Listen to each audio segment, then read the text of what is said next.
Hey everybody, it's July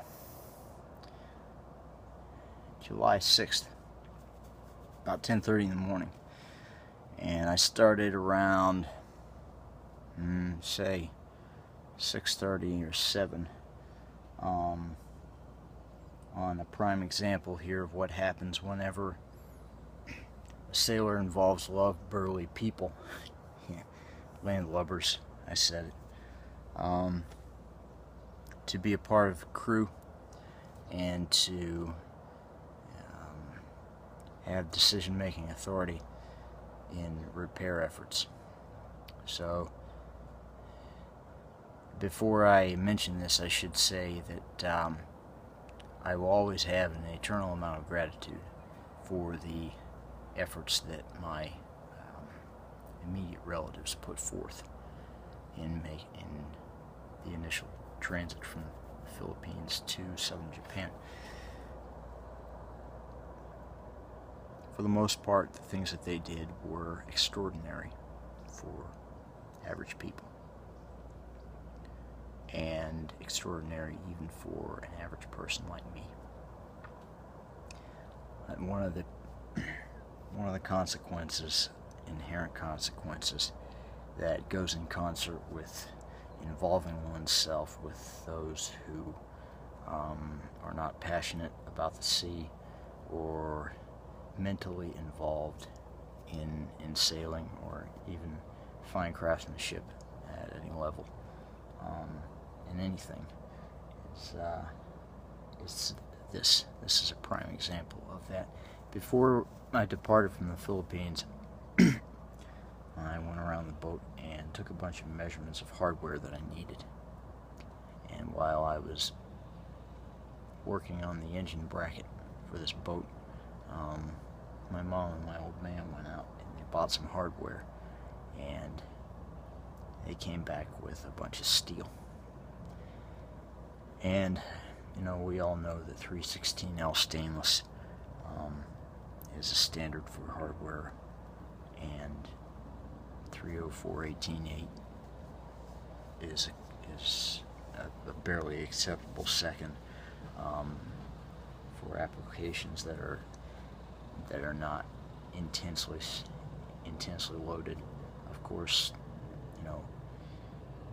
hardware and fittings that are subjected to higher loads, whether they be tensile or shear, should be 304 or 17-4, both of which are more susceptible to corrosion, but have in turn higher yield strength.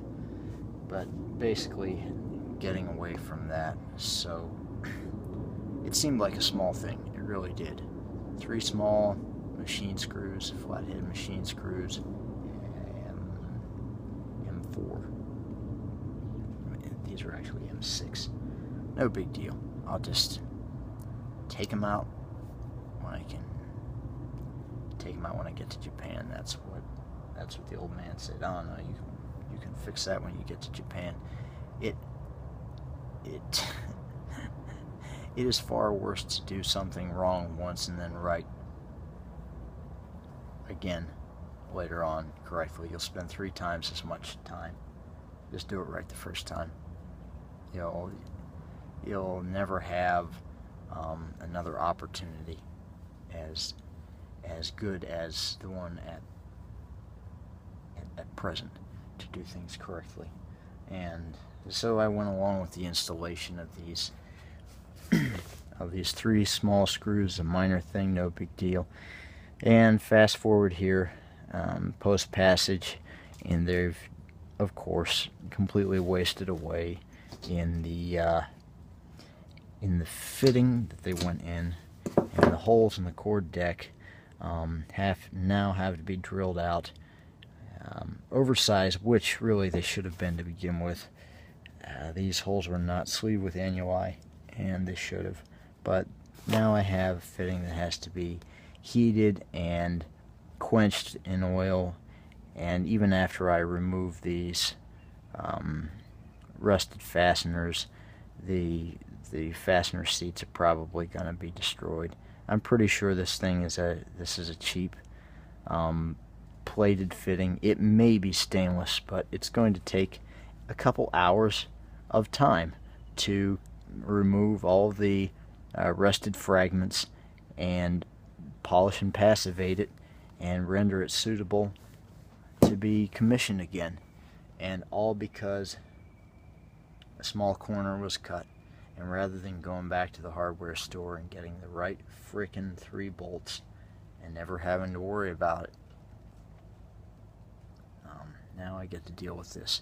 So 15 minutes to purchase the right fasteners and an hour to go to the hardware store versus 2 hours of removal. I had to drill around these fasteners in a circular pattern with a small drill bit to get them out of the core and the deck material, and a solid two hours of fastener removal and passivation.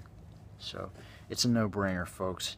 Do it right the first time. Use the right materials, use the right fasteners, use the right procedure, use the best procedure you can find, because your time is invaluable and you'll waste more of it doing things wrong than you ever will doing it right the first time. Just as the old captain's adage goes, if you don't have time to do it right now, how will you ever have time to do it all? Alright, I'm going to get off this rant and get back to planking. This is something that is needed to be taken care of for years, and couldn't look at it anymore. Alright, everybody, hope this has been fairly informative. Best of luck with all your continued pursuits, and we'll keep making content here as we go along. Cheers.